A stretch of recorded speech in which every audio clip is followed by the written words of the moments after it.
if you really want to make it your living in your business over time, you're going to have to put in like the work.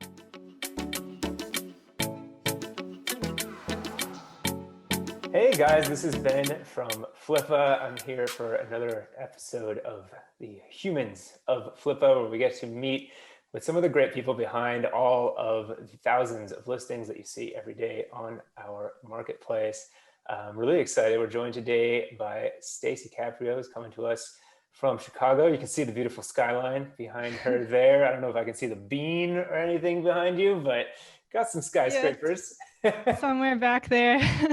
Back there. Well, Stacey, it's so good to have you. If you want to just start up, say hi, and I'll start it with a fun question. Is what were you doing? I don't know, 5 years ago in your life before you kind of got into the whole online entrepreneurship game? Yeah, that's a great question. I've actually always been kind of interested in entrepreneurship. Even in college, I started like a swimming lesson business called Stacy Swim Lessons. And I taught in my home pool, just like bringing people in there, and it was really fun. So I've always kind of had that drive in me of owning my own business, just like someone can do when they own a website on Flippa. But I started out in the marketing world. And so, yeah, 5 years ago, I was working in a 9 to 5 doing online marketing for a finance company. And I had really wanted that particular job because it was for a single company. And I was so used to working for agencies that ran ads. So it was really something I had really worked for and I wanted. And for a few years, even before then, though, I'd kind of realized that working for a company wasn't really something I wanted long term, because you just have no control over your own time and your own life, which is, for me, it's the basis of kind of having happiness, is having control over your time and choosing what to do, whether or not that is working, whether or not that is growing a website, whether or not that is taking a run outside. So 5 years ago, I wasn't able to go on a run in the middle of the day. I had to sit like in my cubicle, and like if you even like get up to get coffee, like people are watching you. They're like, when are you What's going she back to doing? your like what are you doing? Like go back to your desk. So it's just like a type of thing where people want you to be kind of sitting at your desk all day, and it's your success is not measured by your productivity, by the results you add to your company. And you don't even get compensated based on your results unless you're a salesperson, but even then it's such a small percentage. So if you really think about it, like the work you're putting in versus the output you're getting for you and your company, and it just doesn't really add up. And I think a lot of people kind of feel that disconnect sometimes, and I know that I was feeling that, as well as just the very sedentary nature and the not choosing to be at the desk every day. Like if it's me wanting to sit there for the 8 hours, and I'm like fine with it, and I do that a lot here, but I also take breaks and I go on runs and like recharge and stuff, which Yeah. has scientifically been proven to actually be better for your productivity and better for your health and stuff. So I was sitting at my desk all day, and I read a blog about that mentioned Flippa. So Okay. Spencer Haas, Niche Pursuits blog. And that really got me thinking. I just gotten a salary increase with my new job, and I had extra money, and I really wanted to try my own thing, because I had actually tried launching a few of my own websites, and I think I just kind of missed the mark on what made it successful and generate revenue. Because when you're starting a site for the first time, you don't really know what's going to work out and what's going to make it successful. So I think that's a huge part of why Flippa helped me so much, because the first site purchase I made that were successful sites, I got a behind the scenes peek at why they were making money, at how I could help them grow, at a bunch of stuff that I wasn't able to create on my own the first time. So that, I think Flippa, it just gave me like a huge jump start. It's like if anyone buys any type of business that's already working, you get a huge like head start. and you get to figure out, you get kind of behind the scenes knowledge of how you can make that business work, but also other businesses. Yeah, So that's absolutely. kind of, that's kind of where, when I started with Flippa, I was Yeah. able to get that head start. And that's what really enabled me to be able to eventually work for myself. Yeah, it's interesting. I don't know if I've heard that exact answer on why. Like, there's a lot of reasons that people want to buy a site on Flippa, something that's already making some money.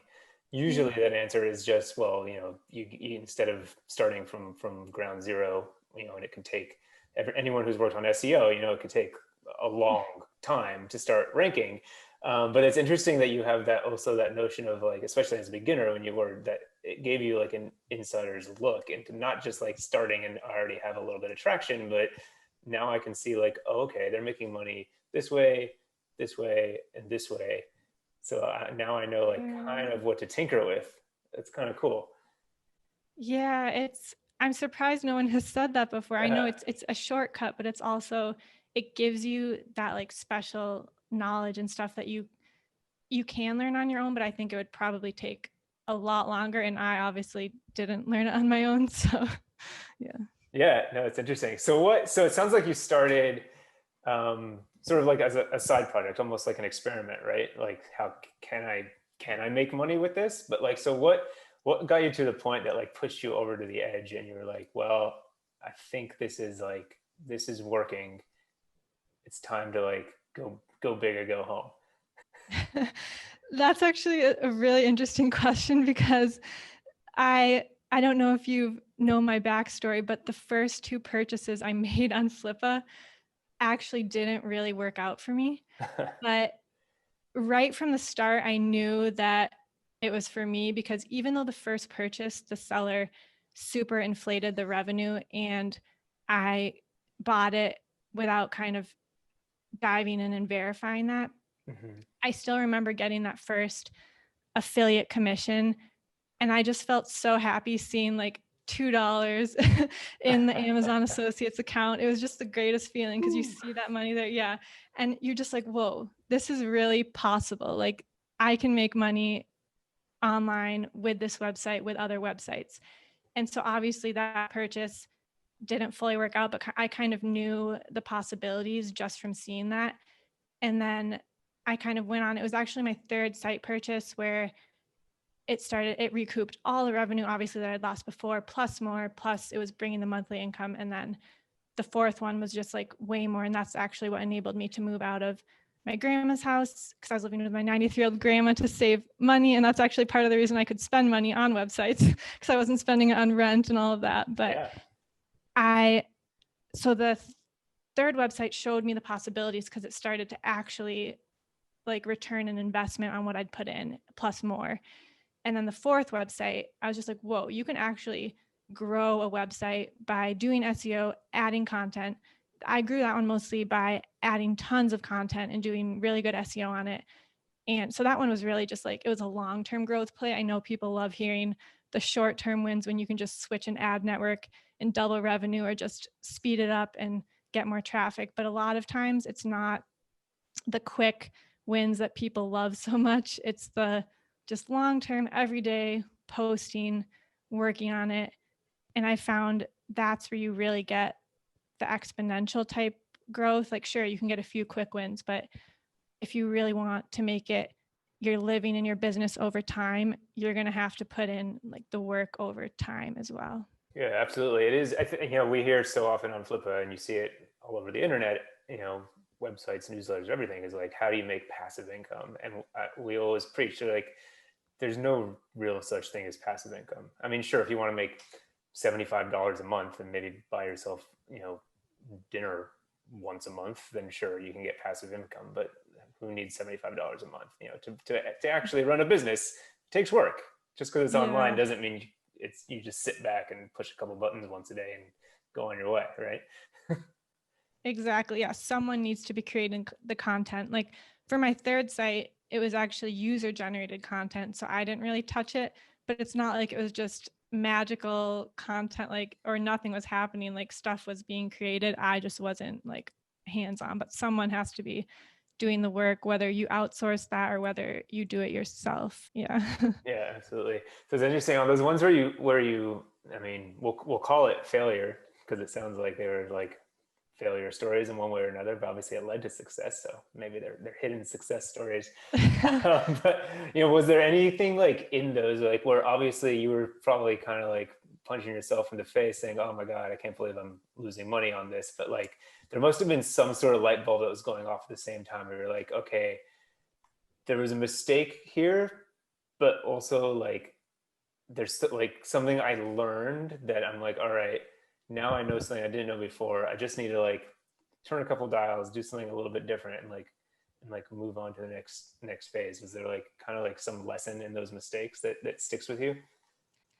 Yes, the first site especially. So I only spent $1,300 on it, and I'm so grateful that I bought that site and that I spent like a small amount of money on it, because it taught me that not everyone's going to be truthful or truthfully representing their site. You can't just rely on that. It really taught me to verify, like go really deep with revenue, traffic verification, all types of analytics. And sometimes I wonder, like, what if that site had actually worked out? Like if it had been a fair multiple, a fair purchase, and I had been like, oh, this is awesome, this is working, I want to do more now. And then the next site I'd spent way more, and the person had been lying about the revenue or something had been off and I just hadn't caught it. And then I probably never would have bought a site again, and I never would have been able to progress to this point in my life. So I think I paid like $1,300 to learn that lesson. And I'm like, that was worth the 1,300. So It's I cheaper don't, than college. yeah, I don't regret that. It was just very well timed. It was perfect. Like obviously at the time I wasn't happy about it, but looking back, I think that's the reason that I've been able to buy websites that actually work. And Yeah. then the second one, so the lesson I learned there was I had bought like an app. So it was not an app. The traffic was based on an app. It was like an app answer site. And I learned the lesson from that you don't want to buy something that's based on a trend or something that will quickly kind of fade in popularity. So that's kind of where I always look for evergreen sites. And I have some friends who publish on news-based sites and do stuff like that, where they have to publish content every single day. And I mean, they outsource a lot of that or they enjoy doing it. But for me, I like to buy evergreen sites and stuff that's not just going to drop off the map in terms of popularity. So I think every time you do make a mistake, you kind of learn a lesson that informs your future purchase decisions. And even when you're successful, you learn those lessons. So I'm grateful for those. I mean, the second one, I didn't lose as much money because I quickly doubled the ad revenue on that by switching networks, and then it faded after a few months. So I just lost a little bit, but I definitely learned that lesson. And I suppose I'm grateful for all the lessons of that.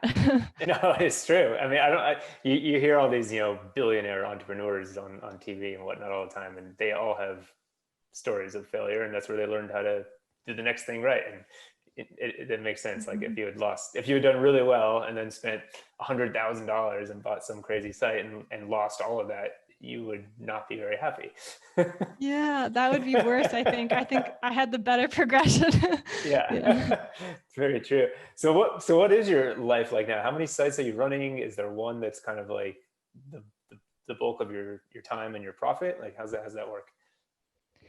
Yeah, it is still, so the fourth site that I bought from Flippa, that's been actually the main one that I've been working on the past 2 or 3 years, and that's kind of what mostly funds my life and everything. So I guess it was a good purchase. And I recently purchased a smaller like affiliate site that I'm still in the process of turning into wholesale. It's actually a French site, so it's a little bit more complicated with that. It's been taking me a while. I wanted to try like a different language site, and then it's currently doing affiliate. But the fourth site I bought was really the niche that I chose to really dive into and fully flesh out. And I'm still kind of fleshing it out. Even today, it still has some growth potential. Do you think you'd ever sell it? Would you ever flip it, or do you see this as like a long term, we'll call it long term in the digital world, so 5 to 10 years, not 50. Yeah, that's an interesting question. I don't see myself flipping it in the next few years, but maybe at some point I would. I really enjoy the cash flow Yeah. from the sites that I have, because when you make a big flip, so sure, it's nice, you get like a huge cash injection, but then you lose all of your monthly cash flow. And so for me, it's almost like I would only really sell a site if I would think it could cover my entire maybe retirement. So like I would never have to worry about working again. Because even if you get a huge like cash injection, you have to pay so much in taxes on that. It just cuts it, like it cuts it way down. And then maybe you could live on it for 3 to 5 or even 10 years or something, or depending on how big your site is. But then, I mean, you could build other things in the meantime, but it's kind of nice to have the cash flow monthly. And yeah, my thought process is if it would help me, if it would pay for my entire life and then I could just work on fun projects forever, then sure, I would probably do that. But other than that, I probably wouldn't unless someone made a super good offer. But it is something to always kind of have in the back of your mind and think about, I think, when you own a website. Yeah, no, that's interesting. I mean, I would think most people in your situation, it's more of a trading up situation. Maybe a couple of years from now, as you have even more experience, you say, all right, maybe I can sell this one for X amount of money and buy something that's even bigger and build that one up, and cash flow kind of skyrocket, step by step Oh, over that's a time. good But point. Yeah, you can kind of trade in if there's a site you think has more potential. And that just being one way said, to like look at it. sometimes I think people always think, oh, the grass is always greener over here. And then maybe you don't realize that you actually had a good thing with your site. But I think Yeah. that is a good point. And yeah, trading in and kind of trading up can be a good strategy to get Yeah. more. Yeah. No, or not. Don't. I'm not Yeah. giving you any advice. I'm No, I just know. saying that's what I see. No, I don't I want you think to it's sell your site and then go broke. So. I think it's a good thing to think about. And yeah, I would never put that off the table. But yeah, I mean, it tends to be why we see people sell sites. It's for some sort of other investment. And it might not even be digital. Sometimes people are selling it because they're buying a house or they're buying, who knows what. There's a lot of reasons you might need a large, inflow of cash right up front. Yeah. Actually, 2 of the sites I bought on Flippa, the people were retiring, so they wanted like a little bit of cash, but yeah, and they didn't want to like focus on their website every day. So yeah, absolutely. Absolutely. I mean, it sounds like you've created quite a nice lifestyle. So I love asking this one question before we close out our talk today. And I feel like you might have a good answer for me. Now that you're living this, sort of relatively new life for yourself, what does a perfect day look like for Stacy? that's a good question. My perfect day would be waking up in the morning without an alarm and then making some type of like breakfast or smoothie and coffee, and then kind of uh, sitting and reflecting outside a little bit, and then going in, checking email, working for just a few hours and building something I really enjoy, and then going outside for a run along the Chicago lakefront, and then maybe coming back, doing just a few more hours of work, or maybe not, just depending on what I'm feeling like. And then probably going for a walk outside and maybe getting dinner with friends, or just kind of spending time with someone that either family or friends I'm close to. And then probably reading a book, and then going to bed when I feel like it. Yeah. And doing it over again. I love that. Yeah. I love it. It sounds like it's a sense of freedom, a day where you're kind of free to spend your own time. And I'm similar to you. Like I sit at a computer, quite a bit for work, but I also love being outside. And I love that you're able to find a balance between, online work, but getting those walks on the lakefront as well. Yeah, I think it's good to have a balance. And honestly, I would never want to really not work at all. Like just imagine like just kind of wandering outside each day or just like doing nothing or doing social media all day. Like I think you wouldn't have any purpose. So I think having a balance and having the freedom to walk outside and do those things, that you can have like a really nice day that has like a mix of fun things. Yeah, no, it's a balanced life. I love it. Well, thank you. Your story is so great. I think, and I think that it resonates with a lot of, people who are new or relatively new to Flip Up, because it kind of shows that there's, it takes a lot of work and it might take some failures, but you learn from those mistakes and you get there, and eventually you can be, living the life that you want to live. Yeah. Yeah. It's worth making the mistakes to get to where you want to end up. Just make sure you learn from each one, I guess. We'll end on those words of advice. Thank you so much, Stacy. Thank you, Ben. Nice talking to you.